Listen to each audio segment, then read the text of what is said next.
بسم اللہ الرحمن الرحیم۔ السلام علیکم ناظرین کرام، آج کے اس ویڈیو میں ہم سیدہ آمنہ کی وفات اور عبد المطلب کے زیر نگرانی آپ صلی اللہ علیہ وآلہ وسلم سے محبت اور دور کفالت کے حالات و واقعات کا تذکرہ کریں گے۔ وفات سیدہ آمنہ۔ حضرت عبداللہ کی وفات مدینہ منورہ میں ہوئی تھی اور ان کی وفات کے بعد سیدہ آمنہ کو ان کی قبر پر جانے کا موقع نہیں مل سکا تھا۔ جان دو عالم صلی اللہ علیہ وآلہ وسلم کی عمر 6 سال کے لگ بھگ ہو چکی تھی اور آپ طویل سفر پر جانے کے قابل ہو گئے تھے، لہٰذا سیدہ آمنہ نے جان دو عالم صلی اللہ علیہ وآلہ وسلم اور ایمن کو ساتھ لیا اور شوہر کے مزار پر حاضری دینے کے لیے مدینہ منورہ روانہ ہو گئیں۔ ایمن حضرت عبداللہ کی لونڈی تھیں، ان کا اصل نام برکت تھا۔ اکثر مورخین سیدہ آمنہ کے سفر مدینہ کی مختلف وجوہات بیان کرتے ہیں، مگر قرین قیاس یہی ہے جو اوپر بیان کی گئی ہے۔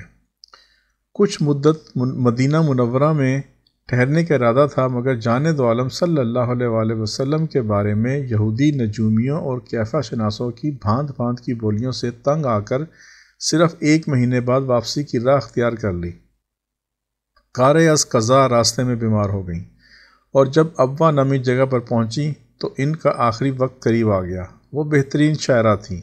اپنے شوہر کی وفات پر ان کا شاہکار مرثیہ پچھلی ویڈیو میں گزر چکا ہے۔ زندگی کے آخری لمحات میں انہوں نے اپنے پیارے بیٹے کو جو دل آویز نصیحت کی، وہ بھی فصاحت و بلاغت میں اپنی مثال آپ ہے۔ انہوں نے سرہانے کھڑے لخت جگر کے چہرے پر محبت بھری الوداعی نظر ڈالی اور کہا، بیٹے اللہ تمہیں برکت دے، تم اس عظیم انسان کے بیٹے ہو جو علم والے بادشاہ کے فضل کرم سے عظیم موت سے بچ گیا تھا، جبکہ قرآن اندازی میں ان کا نام نکل آیا تھا، پھر اس کے فدیہ میں 100 اونٹ قربان کیے گئے تھے۔ یہ واقعہ ہماری پچھلی ویڈیوز میں گزر چکا ہے۔ تمہارے بارے میں جو خواب میں نے دیکھے ہیں، اگر وہ سچے ہیں تو تم ذوالجلال والاکرام کی جانب سے دنیا کے لیے رسول بنائے جاؤ گے، اس لیے میں تمہیں اللہ کا واسطہ دیتی ہوں کہ کہیں لوگوں کی باتوں میں آ کر بتوں کے پاس جانا نہ شروع کر دینا۔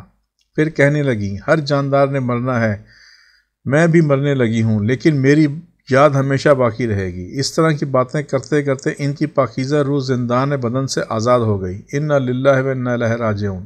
ابوا میں ان کی تدفین کے بعد ایمن جان دو عالم صلی اللہ علیہ وآلہ وسلم کو لے کر مکہ مکرمہ آئیں اور عبد المطلب کو اس حادثے فاجعہ سے مطلع کیا۔ عبد المطلب کو انتہائی صدمہ ہوا کہ ان کا پوتا جو ولادت سے پہلے ہی یتیم ہو چکا تھا، اب اتنی چھوٹی سی عمر میں ماں کی ممتا سے بھی محروم ہو گیا ہے۔ یتیم پوتے کو سینے سے لگا کر بے طرح رو پڑے اور ان پر ایسی رقت طاری ہوئی کہ کبھی اپنی اولاد کے معاملے میں بھی ایسی رقت طاری نہیں ہوئی تھی۔ عبد المطلب کی کفالت۔ ماں باپ کی رحلت کے بعد جان دو عالم صلی اللہ علیہ وآلہ وسلم مکمل طور پر اپنے دادا کی کفالت میں آ گئے۔ دادا نے بھی شفقت و محبت کا حق ادا کر دیا، آپ کو اتنا پیار دیا کہ ماں باپ کی کمی پوری کر دی۔ سیرت نگاروں نے لکھا ہے کہ عبد المطلب جان دو عالم صلی اللہ علیہ وآلہ وسلم کے بغیر کھانا نہیں کھاتے تھے۔ جب دسترخوان پر کھانا چن دیا جاتا تو عبد المطلب حکم دیتے، میرے بیٹے کو میرے پاس لاؤ۔ جان دو عالم صلی اللہ علیہ وآلہ وسلم آتے تو کبھی ان کو پہلو میں بٹھا لیتے اور کبھی ران پر، عمدہ کھانے اٹھا کر ان کے سامنے رکھتے اور کھانے پر اصرار کرتے۔ شوخی پر پیار۔ لوگ جس حرکت کو شوخی سمجھتے تھے، شفیق دادا کو پوتے کی اس حرکت پہ بھی پیار آتا تھا۔ عبد المطلب کے لیے دیوار کعبہ کے سائے میں بچھونا بچھا دیا جاتا تھا۔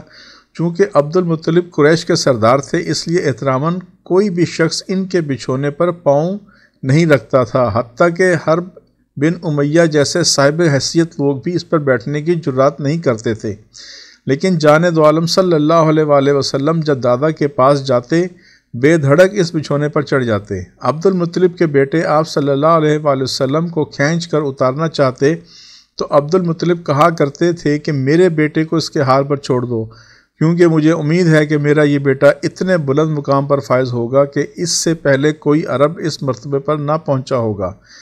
پھر جان دو عالم صلی اللہ علیہ وآلہ وسلم کو اپنے پہلو میں بٹھاتے اور ان کی پیٹھ پر ہاتھ پھیرتے ہوئے انہیں دیکھتے جاتے اور مسکراتے جاتے۔ حفاظت اور احتیاط۔ جان دو عالم صلی اللہ علیہ وآلہ وسلم کی دیکھ بھال میں ذرا سی لاپرواہی بھی عبد المطلب کے لیے ناقابل برداشت ہوتی تھی۔ ایمن کہتی ہیں کہ سیدہ آمنہ کی وفات کے بعد میں ہی جانِ دو عالم صلی اللہ علیہ وآلہ وسلم کی خدمت کیا کرتی تھی۔ ایک دن مجھ سے ذرا سی غفلت ہوئی تو جانِ دو عالم صلی اللہ علیہ وآلہ وسلم باہر نکل گئے۔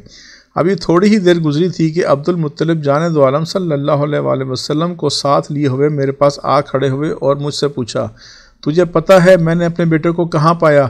نہیں حضور، میں نے جواب دیا، یہ ادھر بیری کے درخت کے پاس بچوں کے ساتھ کھڑا تھا۔ عبد المطلب نے مجھے بتایا، پھر مجھے تنبیہ کی، آئندہ میرے بیٹے کے بارے میں ایسی غفلت کا مظاہرہ نہ کرنا، تجھے پتہ نہیں کہ اہل کتاب کو اس کے نبی بن جانے کا دھڑکا لگا ہوا ہے، مجھے ڈر ہے کہ اس کو کہیں ان کے ہاتھوں نقصان نہ پہنچ جائے۔ استسقاء۔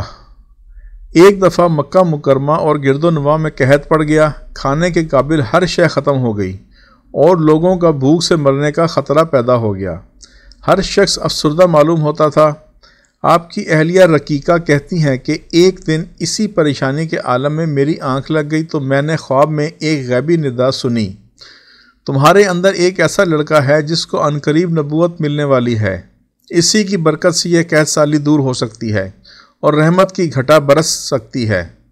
تم لوگ ایک ایسا بزرگ تلاش کرو جو شریف النسب اور طویل قامت ہو، اس کا رنگ سفید ہو، ابرو گھنے ہوں اور بینی بلند ہو، اس کے بیٹے اور پوتے سب باہر نکلیں، اہل مکہ کی ہر شاخ میں سے بھی ایک ایک آدمی باہر نکلے، سب لوگ غسل کریں، خوشبو لگائیں، بیت اللہ کا طواف کریں، پھر سب ابو قبیس پہاڑ پر چڑھ جائیں، وہاں پر بزرگ شخص دعا کرے اور باقی سب افراد آمین کہیں، انشاءاللہ اس طرح خشک سالی دور ہو جائے گی۔